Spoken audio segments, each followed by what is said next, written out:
Сәлеметсіңдер ме, оқушылар? Дүниетану сабағына қош келдіңдер. Бүгінгі сабағымыздың тақырыбы тағам және сусын. Бүгінгі сабақта сен ежелгі және қазіргі заман адамдарының тамақтану ерекшеліктері туралы білесің. Сонымен қатар, елімізде қандай өнімдер шығарылатыны туралы ақпарат аласың. Балақай, біз қалай тамақтанамыз? Осы сұраққа жауап беріп көрейік. Ертеде адамдар жемістерді, өсімдіктердің тамырларын азық еткен, сонымен қатар жабайы аңдардың етін шикілей жеген. Қазіргі заман адамдары осылай тамақтанады ма? Әрине жоқ. Себебі уақыт өте келе адамдар тамақты отқа пісіруді үйренді, және де бұл тағам өте дәмді әрі пайдалы екенін түсінді. Балалар, тағам және сусын адамның тіршілік ету үшін өте қажет. Олар күш береді және шөлді қандырады. Суретке назар аударайық. Тағамға байланысты суреттерді атайық, және де сусынға байланысты сөздерді атайық. Тағамға байланысты қандай сөздер сәйкес келеді? Әрине, ет, көкөніс және нан. Ал сусынға сұйық заттар сәйкес келеді, яғни бұл шай, шырын және су. Өте жақсы, жарайсың.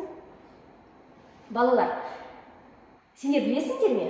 Бие сүтінен шипалы сусын қымыз алынады. Қымыздың отаны Қазақстан. Сен қымызды ұнатасың ба? Сонымен қатар, ертеде адамдар қалай тамақтанған? Осыған жауап берейік.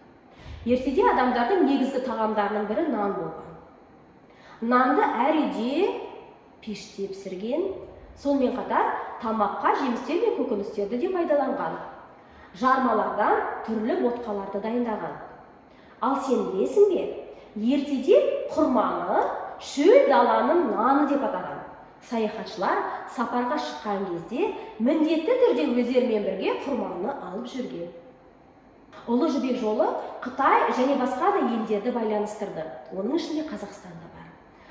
Сол жолмен жібек мата, жеміс жидектер және де басқа да тауар түрлері тасылған. Балақай, мынау кішкентай бүлдіршінге назар аударшы. Оның көңіл күйі қандай? Көңілсіз. Неге көңілсіз болуы мүмкін? Бір жері ауырып тұр, іші ауырып тұр. Оның іші неден ауруы мүмкін? Ойланып көрші. Әрине, егер біз зиянды тағамдарды көп пайдалансақ, біздің ас қорыту жүйеміз, ішіміз ауруы мүмкін. Сондықтан ауырмау үшін пайдалы тағамдарды жеген абзал.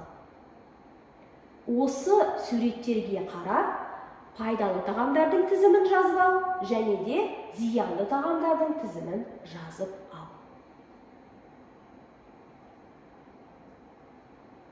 Адам уақытылы пайдалы тағамдармен тамақтану керек.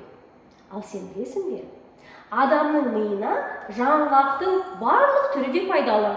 Себебі жаңғақ адамның есте сақтау қабілетін жақсартады екен. Сен жаңғақты үнемі пайдаланасың ба?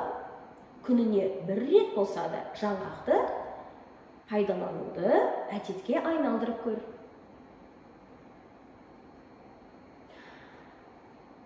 Балақай, сен анаңмен немесе әкеңмен бірге дүкенге жиі барасың ба? Сатып алған азық-түлікте осындай белгіні көрдің бе? Бұл Қазақстанда жасалған деген белгі. Яғни бұл өнім біздің отанымызда жасалған деген сөз. Сондықтан бұл өте пайдалы деген сөз. Балалар, сенің ата-анаң жұмыс істеп ақша табады. Сол ақшаға, яғни біз математика сабағынан да өттік, ақшаға біз түрлі азық-түлік түрлерін сатып аламыз да пайдаланамыз. Қазақстанның аймақтарында түрлі өнім түрлері жасалады. Мысалы, солтүстігінде мал өсіріледі, яғни ет өнімдері көп шығарылады. Орталық аймағында егін егіледі. Батыс жағында балық өндірісі өте жақсы дамыған. Сонымен қатар шығыс жағында бал шығарылады, ал оңтүстік жағында көкөністер мен жемістер өндіріледі. Балақай, біздің сабағымыз осымен аяқталды. Келесі кездескенше сау бол.